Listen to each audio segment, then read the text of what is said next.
Hey, what's up, Next Level crew? And welcome back to yet another episode of What's Your Next. And today we're going to be covering maximizing your franchise investment. And we're going to be taking a deep dive using an example with our ROI calculator that we have on our website. Welcome to What's Your Next. This is the go-to podcast for aspiring business owners who want to get to the next level, escape the rat race, and give their middle finger to the corporate 9-to-5. If you want financial freedom, work-life balance, and the business of your dreams, you're in the right place. Dave and Stacey Riska, husband-wife franchising duo, openly share their successes, failures, and lessons learned in franchising, business ownership, and working with your spouse.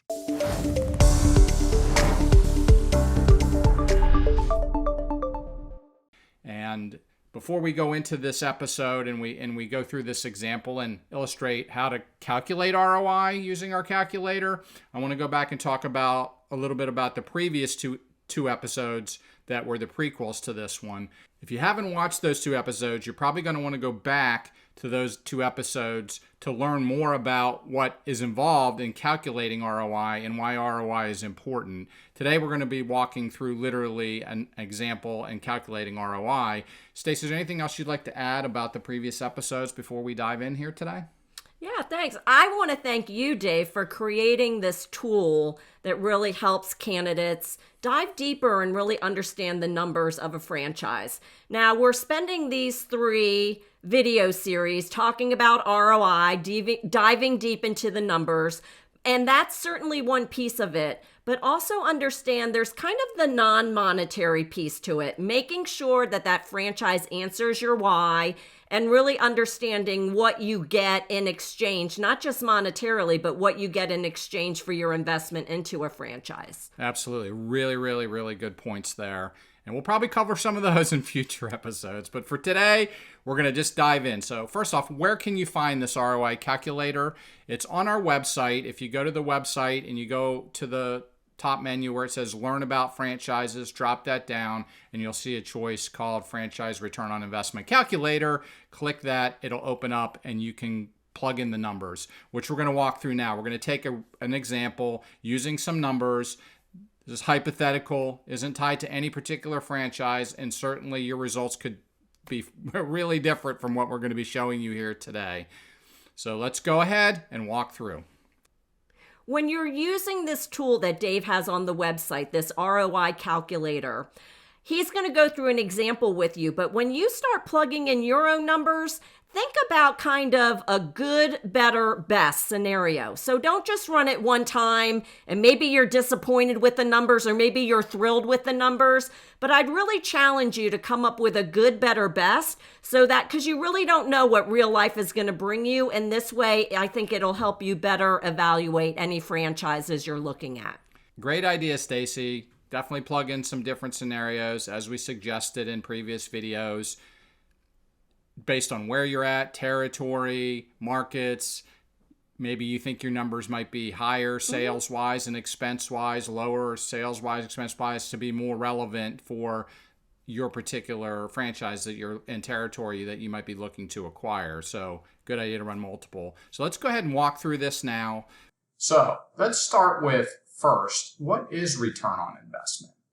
Well, return on investment has some subjective meanings, but in general, what return on investment means is that it is the return of your original investment and the time it takes to achieve that return and the amount of the return over a period of time. And that's what we're calculating in our calculator. We're going to walk through how to use this calculator today. If you want to, you can click here to download the instructions for ROI calculator, and you'll have a PDF copy of the instructions that I'll be walking through with you today. First, once you're on this page, you're going to click on the free return on investment calculator button, which is actually going to open the calculator in a new hovering window above the page that you're on. Now, there are a lot of ways to calculate return on investment. This is one way to do it, and I have to make the disclaimer that the math appears to be right. However, We always suggest that you have an accountant or some professional check this for you or provide some guidance for you on whether or not you're receiving true numbers that make sense for return on investment from our calculator. Now, the very first step in the calculator is to first determine what is your initial investment. Your initial investment for a franchise will consist of your franchise fee and your startup costs in general for the first year. That number will vary. Generally, you can find this number in the FDD, or you can also possibly get this number from your due diligence with other franchises in that system when you're interviewing them and ask them what their initial investment looked like. So for our example today, we're going to use an investment. We're going to pick our drop-down menu here. We're going to use an initial investment of $150,000. So that is step one. And again, you can generally find this in item 7 in the FDD. Now, the next part of the calculator is a little bit more tricky to get the number. The way this calculator works is we're helping you find some additional information which you are then using to help run your business, but also use to plug in to return some sales numbers that will be used to determine your return on investment. The way we're calculating this is we're asking you to find out the number of jobs or units per year to expect during your first, second, third year. Now, you can use an average here if you'd like and put in the number of jobs or units or products sold. It can be really any one of the three. You want to put that number in here, and you want to use this as your number of units or sales during the first year. So I'm going to go ahead and put in, let's just say we sell 600 units on average per year. The next thing you're going to want to try to determine is the average job price per unit, or the average price per job or unit or product. In this particular case, we're going to use 600, and we're going to say that, let's just say this is a home service business, and your average cost per job is $125. And I'm just picking a random number here. It's not like anything in specific. But what you'll see immediately is the calculator will calculate the $60,000 or $720,000 in annual sales. Now, in any business, generally there is what they call a cost of goods sold. These numbers can be found in most cases in the item 19 and or sometimes in the item 7 of the FDD. Probably not, more likely you'll get these true numbers from your due diligence in talking to some of the initial franchisees. Now, the actual average cost per job per unit, cost of goods sold, again, is one of those numbers where it's going to vary by the type of the business and really by the accountant. So we're just telling you to use something that makes sense here. In most businesses, you're going to have some labor costs, you're going to have some product costs, and generally those are the most directly numbers tied to cost of goods sold. So if we're selling, and we actually came up with a price of $100 per unit here, we'll just use that instead of $125. I don't know why it didn't take the $125. No worries, we'll use the $100. So we're going to go ahead here, and we're going to say our average cost is $45 per unit. And other costs are just there in case there's some other cost of goods sold that may be tied in with your business. It could be, additional freight costs and stuff that come up on product delivery. And so we're going to go ahead and leave this at 0, but certainly you can plug in any number you want here, and it'll just be tied to your overall cost of goods sold when this is done. The next one is a highly overlooked number that we highly suggest that you come up with some type of cost associated with this. In today's world, most businesses are bill and charge via some type of credit card processing, and therefore there are merchant fees involved. And these fees can be significant, up to 2.5% in some cases or higher. We're going to use for our example today 1.75%. Now this is a percent, and this number may or may not be found in the FDD. You may have to dig to get this number either in your early investigations or talking to other franchisees is to get their take is that we're doing 600 jobs at $100 per job. Our cost is $48.24 per job. That's our cost of goods sold. So we're already starting to see we're seeing the building of the return on investment as a whole. We see the cost of monthly sales, annual cost of sales, the monthly sales margin, and annual sales margin. So you can kind of see what your gross margins look like here, which again is a pretty important number when evaluating franchises, but certainly an important number when operating a franchise. Below, you're going to have your what they call fixed and variable costs that can occur on a month-to-month basis that are not directly tied to the cost of your product or your service provided. So we're going to say electricity, water, internet, those are your utilities. Let's just say those are $125. And this is a monthly number. You can find most of these costs laid out in the FDD. Rent and lease, we'll just say we're paying $2,000 a month here. Miscellaneous is really there for the catch-all for anything else that you might want to add in here. I'm just going to say $10 here. Same as custom costs. I mean, it's really there just to put in costs that aren't really tied to these other categories. Repairs and maintenance. Repairs and maintenance might be, the service to your equipment or your vehicles.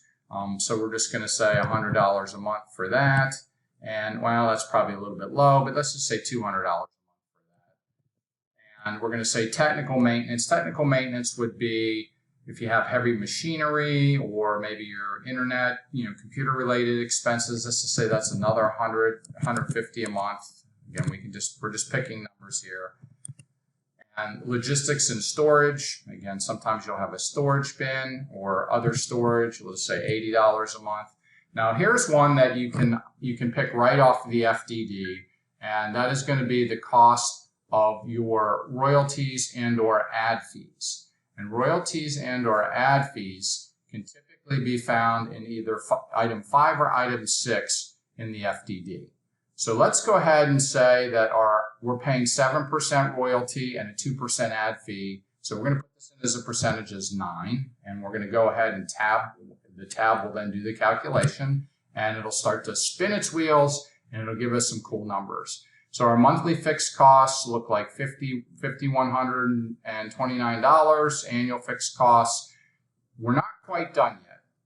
Assuming you're a profitable business, Uncle Sam is going to come along, and they're going to want a chunk of your profits. This is a variable number and something that you might want to ask of the franchisees during due diligence to get a flavor for the ones that are profitable, what kind of tax rates that they're looking at. Now, this is going to vary, obviously, for you based on the type of business that you are and the level of income that you generate.